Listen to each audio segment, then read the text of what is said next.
Good morning, Year 10. In our lesson today, we're going to be looking at hyperbolas and exponentials. First of all, what is a hyperbola? Well, it's an equation where we like to write it like this. Y is equal to a number on x. Okay? We've looked at this before. It was actually one of the first things we did when we looked at inverse functions. So this is an inverse function. That's because we have the unknown on the bottom.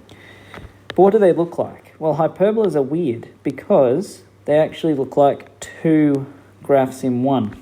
Okay, so here's just a basic axis, and a hyperbola, this is a really basic one, looks like this. Okay, so we've got a hyperbola that looks like that, and like that, and that, I know that probably looks like, yeah, that's two graphs in one. That's actually the same graph. We'll look at it into it a little bit more, but basically, when you are putting in values into a table of values, you've got your normal x and y's, and then you have your table. Now, all I'm going to talk about now is what happens when x is 0. If you type in, with, let's say k was 1, if you did 1 on 0, in your calculator, you get, it comes up as a math error. Okay, so what I like to do when I do the table of values is I do a dash. It can't equal that number. Okay, and so that's why we have a blank space in our equation here. And for the same reasons, there is no value that we can get here that will make y equal 0 either, which is why we have a split here.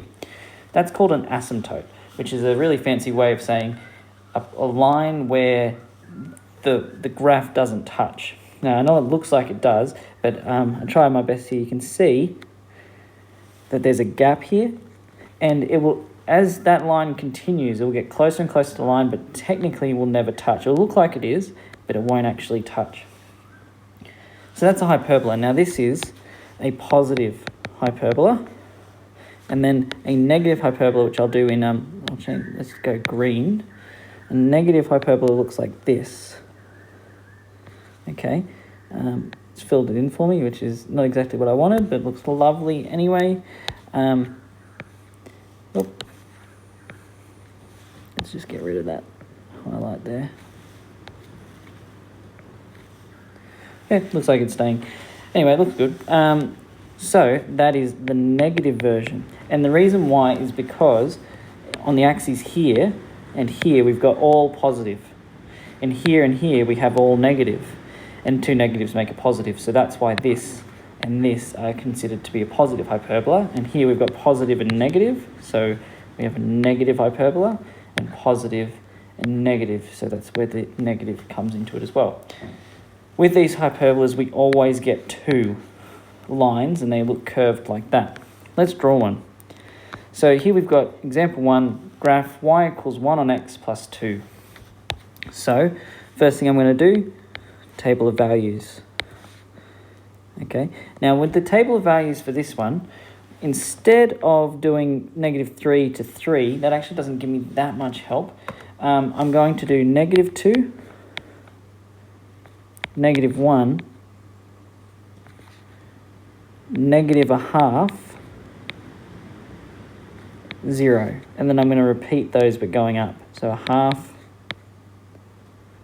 1, and 2.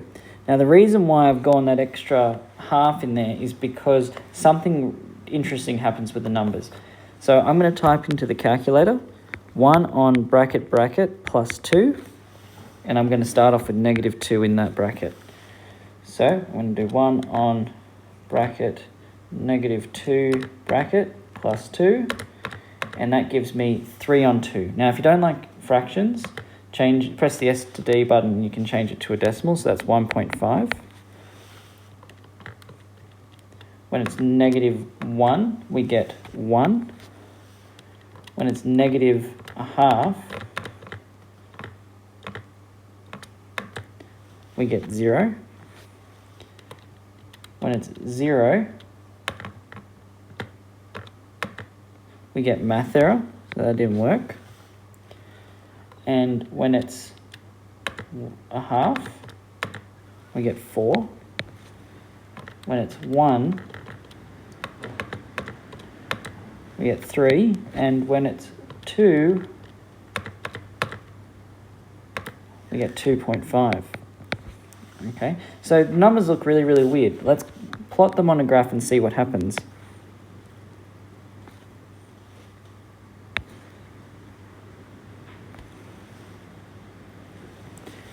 Okay, so I'm just going to use, each of these dashes will be one space. Okay, I'm not going to label them because I would like to show you as clearly as possible without anything being in the way. Okay, so that's my x and my y. So when x is -2, we get 1.5. So there's a dot there. When x is -1, we get 1. There's a dot there. And when x is -0.5, we get 0. So there's a dot there. When x is 0, we don't get anything because it doesn't work. When x is 1/2, we get 4. When x is 1, we get 3. When x is 2, we get 2.5. Okay, so we've got 3 dots on either side. That's pretty helpful, but one thing that's really important is this, the fact that when x is 0, we don't get anything. I'm going to get a different colour now. I'll go back to the pink. And I'm going to do a dotted line down here. Because what that's saying is, for this graph, the hyperbola is going to get really, really close to the y-axis, but it's not going to touch. That's the asymptote. So when I draw it, I'll just connect these 3 dots. I'll get close to the axes, but I won't touch it. And then I'll do the same going up.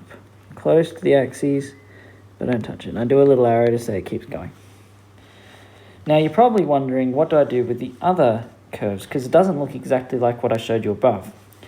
And that's because you'll see here, we've got +2. And here, we're getting really close to this line here and really close to this line here. And this is the 2. That's where 2 is. So I'm going to do a pink line there as well. And that is what's called the horizontal asymptote. So what I showed you up above was when the asymptotes are the axes. Okay, so I'm just going to bring it down like that with a little arrow and bring it up like this with a little arrow. And that's our hyperbola. I'll just label it y is equal to 1 on x plus 2. This one's a bit harder because you can see we have the asymptotes, and those asymptotes make things a bit harder. But if you're unsure, just plot more points. Just pick more x values and then plot those dots, and you'll eventually start seeing what happens as these numbers get bigger. So if you did -3 and -4 and 3 and 4, you'll start to see what's happening there. Okay, so that's hyperbolas. Next, we'll look at exponentials. Now, you're probably wondering, why are you showing me 2 functions, 2 graphs? And an exponential also uses the same facts when we're talking about asymptotes. I probably should write the word asymptote. This is, I'll just point to it here. So those 2 things are asymptotes. Okay. Lines where the graph doesn't touch. Okay? An exponential also has that, but it's a little bit different. Okay, and an exponential curve looks like this. And you'll notice my axis is a little bit different. I've shifted it very positive. And that's because for this curve, nothing goes below that x-axis. We have an asymptote here. Okay, we have an asymptote there. And it goes straight up. And it goes up pretty quickly. okay? And that's basically how it works. There's also a negative version, but I'm going to leave it up to the example to show us what the negative version looks like. So let's scroll down and start doing our final example for today. So we're going to graph these two curves. Now I'm going to graph them on different axes, okay? But first of all, I'm going to do my table of values. So I've got my x and y.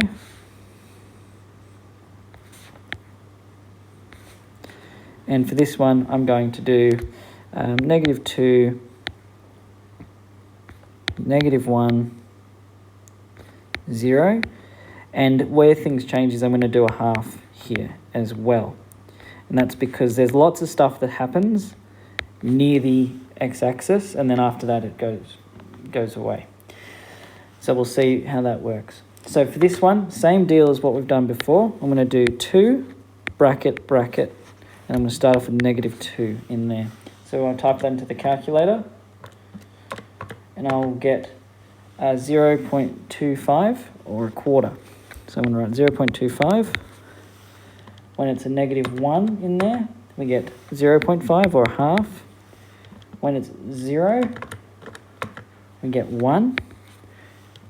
When it's a half, we get 1.414. Okay. You'll notice that that's actually the square root of 2. Oh, no, hold on. Yeah, that's the square root of 2. I accidentally pressed the wrong button. So that's using the flower power method to find that's the same as the square root, which is why it looks funny. And then if we do it as a 1, we get 2. And we do it to the power of 2, we get 4. Okay, so you'll see these numbers here, pretty small, going up slowly. And then all of a sudden we're jumping even bigger again.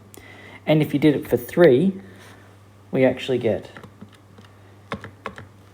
8. And what's actually happening is it's being doubled every single time we go up by a whole number. Okay, which is why it goes up so quickly.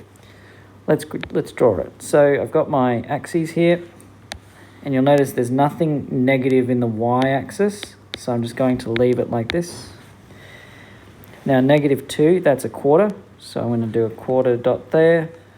Remember, I'm using it with the grid, but if it was like in a test or something, you'd want to label.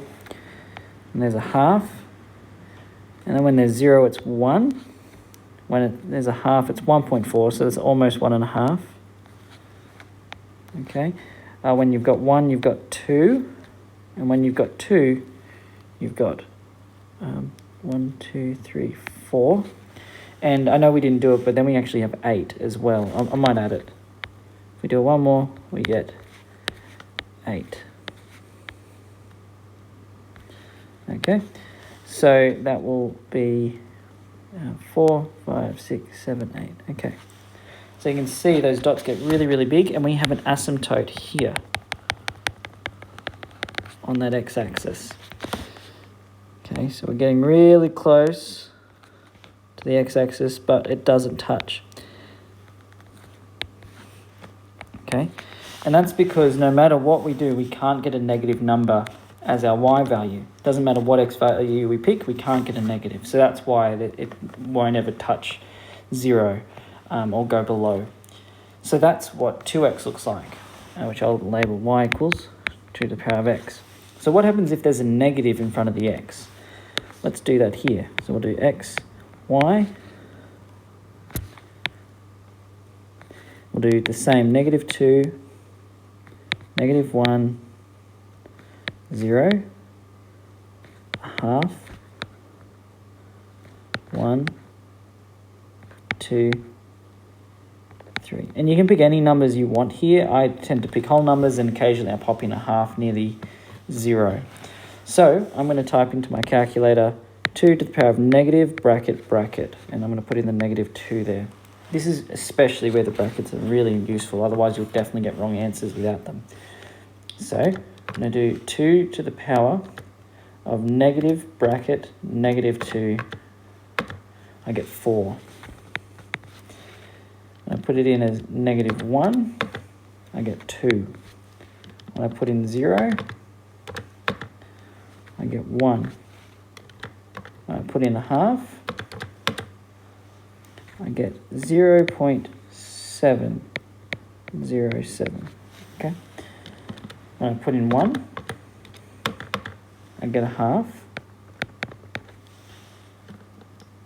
When I put in 2, I get a quarter. And when I put in 3, I get an eighth. So what's happening here is actually we're halving every whole number. Okay, you'll notice I skipped this one because that's not a whole number. But we still don't get a y value that's less than 0. So we still have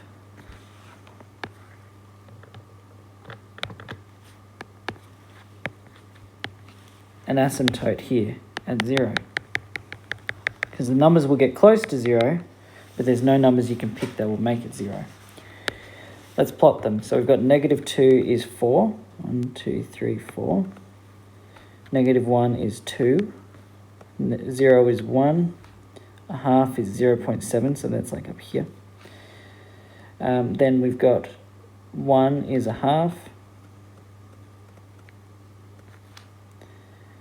2 is a quarter. And 3 is an eighth. It's getting really, really close. If you went to -3 on the other end, we actually will get 8 again. So 4, 5, 6, 7, 8. So I've included that just to help me get my graph more accurate. I connect those dots as best I can. And there's my curve. And you'll see it looks exactly the same as the first curve, except it's in reverse. And that's y is equal to 2 negative x. So that's what happens with the negative. It flips it. But not going under the axes, when you see the negative, you think, oh, maybe it's below. No, it's flipped the other way around. And that's exponentials. So that's all we're really looking at with these. I just want you to practice them just so you can see how it's like to graph them. And just remember their shapes because they'll come up later in both Year 11 and Year 12 maths courses of the main ones that are done for the HSC. So that's all for today. I hope you have a good weekend and I'll talk to you